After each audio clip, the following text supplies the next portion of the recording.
As of recording, the Pokemon Presents is currently 6 days away, so in this video I want to give my thoughts and predictions on what could happen during the Presents and where I see things going afterwards. So we'll kick things off with the possible TCG stuff we could see, mainly because that's what I think you're all here for.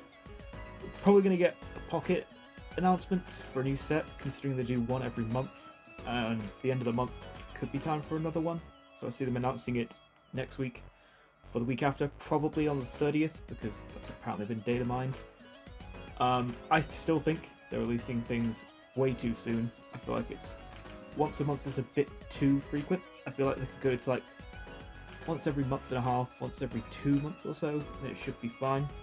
There's probably going to be no like main TCG news, mainly because we got that during the last Presents with the whole Mega Lucario and Mega Gardevoir and the fact that they're coming out in September.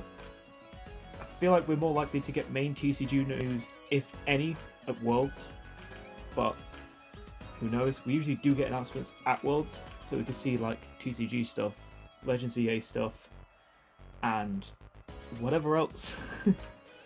It's probably going to recap of the Sleep anniversary event, like more Masters, more Cafe Remix, and Unite stuff. Maybe they go more in depth on Latias in Unite, and maybe a new character. But to be honest, I don't play Sleep, Masters, Remix, Unite, so I don't know. Pokemon Champions is another one I wanted to touch on, because it is currently on the eShop. Like, you can't download it, but it just says release date TBD. So I imagine we're either going to get the release date for Champions, or, and more unlikely, we're going to get a shadow drop of Pokemon Champions on the 22nd.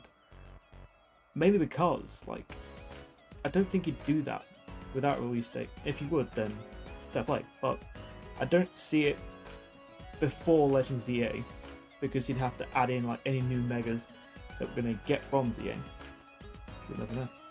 Which leads us nicely onto Legends ZA, the game I'm so excited for, because I love Kalos, and I think it's so underrated. I love how little they're showing, because it makes it so much better if you're going into it blind, you don't know what you're expecting. They've done it in recent years with Scarlet and Violet, Sword and Shield for the most part, until that got leaked everywhere, and Legends Arceus.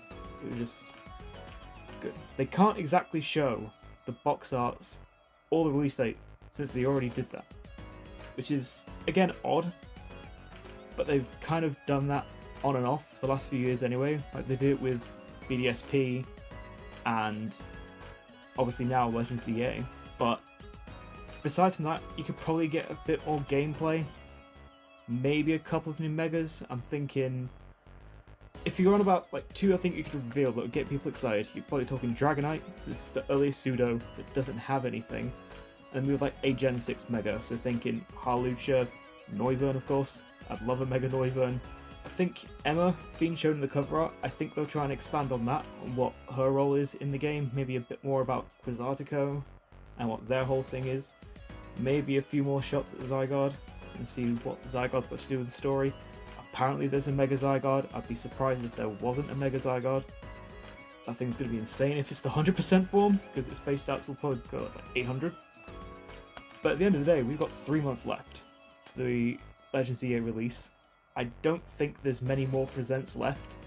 Apparently Pokemon, Nintendo themselves, are going to be at a couple of conventions over the next few months. Pokemon are going to be there as well, so we might get a few little drops here and there. I imagine the next segment of news we'll get after this will be Worlds, like the little trailer after Worlds, and then we'll maybe get presents in September, like late-ish September, and that's it. I see us getting like 3 more trailers max after the presents, and that's it. Runtime of the presents, I'm gonna say about 19 minutes. I think the last one was around the 14-15 minute mark. I'm not entirely sure, I can't remember. But yeah, that's basically everything. I'm probably gonna make a reaction to it next Thursday. Also, it will be a bit late, given that it's on Tuesday, but that's when the chalk goes up. So you never know, I might be right on the Dragonite, Harlucha, Noivern thing.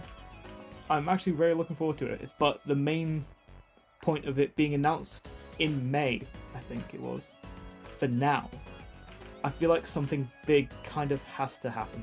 And if it doesn't, then I feel like people are going to go into it, or come out of it, sorry, underwhelmed. I'm going into it with like everything I've mentioned, and that's it. We could actually see a shadow drop of Colosseum, Gale of Darkness on Switch Online expansion pack. That's another possibility. I don't see them doing the 1, 2, 3 like on Virtual Console. I see them doing that as a collection for the 30th anniversary in February of next year. So we might see a shadow drop of Colosseum and Gale of Darkness. But yes. Let me know what you want to see in the Presents, what you're excited for, what you're not excited for, and what maybe you want to see in ZA. Thank you for watching, and I'll see you in the next one.